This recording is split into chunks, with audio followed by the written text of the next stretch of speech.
Hello friends, আমি শুভম।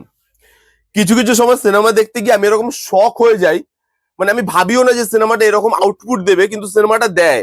যেরকম এই সিনেমাটা প্রাইমেট বলে একটা সিনেমা দেখলাম, ট্রেলার টিজার কিচ্ছু দেখিনি। কি দেখবো খুঁজে পাচ্ছিলাম না। পোস্টারটা দেখে একটা চিম্প্যাঞ্জি দেখতে পেয়েছি পোস্টারে, আমার ভালো লেগেছে পোস্টারটা দেখে, কেন জানি না। আমি বললাম চলো দেখি।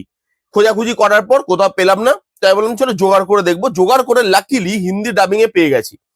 এবার সিনেমাটা দেখা শুরু করলাম। সিনেমাটা দেখে আমি শক হয়ে গেছি, সিরিয়াসলি বিশ্বাস করুন। রাত্রেবেলা এই সিনেমাটা যারা যারা থ্রিলার সিনেমা দেখতে ভালোবাসে, হরর সিনেমা দেখতে ভালোবাসে, যারা সিনেমাতে খুব একটা বেশি মাথা লাগাতে চায় না, কম টাইম ইনভেস্ট করে এন্টারটেনমেন্টটা পেতে চায়, তারা এই সিনেমাটা একবার গিয়ে চেক আউট করুন। আপনাকে প্রত্যেকটা মোমেন্ট এই সিনেমাটা মজা দেবে। দারুণ সিনেমা বস। খুব সিম্পল একটা গল্প, যেখানে দেখানো হচ্ছে বাড়িতে একটা চিম্প্যাঞ্জি আছে, একটা বাড়িতে পোষ্য, অনেকদিন ধরে আছে। এবার সেই চিম্প্যাঞ্জিটা একটা টাইমের পর গিয়ে কিছু জিনিস করা শুরু করে, যে যে জিনিসগুলো দেখলে আপনার বাড়িতে যদি কোনো পোষ্য থাকে তার থেকেও আপনার ভয় হতে শুরু করবে। সেটা কি, কেন করছে এবং তাকে কিভাবে আটকানো হচ্ছে, শেষ অব্দি আদৌ আটকানো যাচ্ছে কিনা, এই নিয়েই 1.5 ঘন্টার ছোট্ট এই সিনেমাটা। গল্পটা যখন আপনি দেখবেন খুব সিম্পল গল্প, কিন্তু কিছু স্টোরি থাকে যেগুলো না স্টোরির ওপরে বেশি বেস থাকে না। সিনেমাগুলো স্টোরিতে বা সাবজেক্টে ডিপ ডাইভ করা হয় না, ইমোশনালি কানেক্ট আপনাকে করতেই হবে এরকম কোনো বাধ্যবাধকতা মেকার্সের থাকে না। কিন্তু সিনেমাগুলো একটাই জিনিস আপনাকে প্রোভাইড করার চেষ্টা করে প্রথম থেকে শেষ অবধি, সেটা হচ্ছে এন্টারটেনমেন্ট ভ্যালু। এবং এই সিনেমাটা আপনাকে প্রত্যেক পদে যে এন্টারটেনমেন্টটা প্রোভাইড করে, ভালো ভালো বড় বড় সিনেমা সে এন্টারটেনমেন্টটা দিতে পারবে না।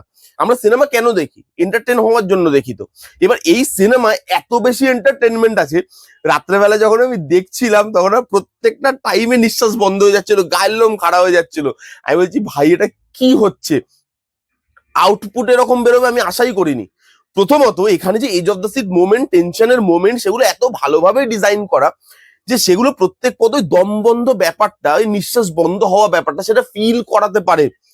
একটা চিম্প্যাঞ্জি, তার যে পারফরমেন্স, আমি জানি না ওটা অরিজিনাল কেউ করেছে কিনা, উইক পরে বা ইয়ে পরে, চিম্প্যাঞ্জি ড্রেস পরে, নাকি ওটা অরিজিনাল চিম্প্যাঞ্জি আমি জানি না। যাই হোক, সেটা অসাধারণ একটা পারফরমেন্স দিয়ে বেরিয়ে গেছে ভাই, যেটা দেখে আপনার মনে হবে সত্যি ভয় লাগছে। এরপর চিড়িয়াখানায় গেলে, কোথাও গেলে চিম্প্যাঞ্জির থেকে তো আমি একটু দূরে থাকবো বস।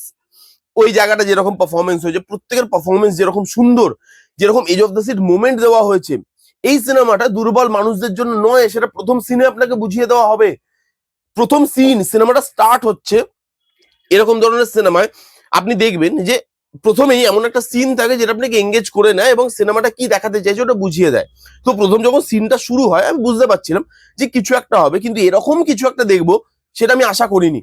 এবং প্রথম সিনটা যেভাবে আপনাকে এঙ্গেজ করে এবং বুঝিয়ে দেয় যে এই সিনেমাটা দুর্বল মানুষদের জন্য নয়, এই সিনেমাটা উইক হার্ট এরকম মানে লোকজনদের জন্য নয়, এটা গোর ভাইলেন্ট একটা সিনেমা হতে চলেছে।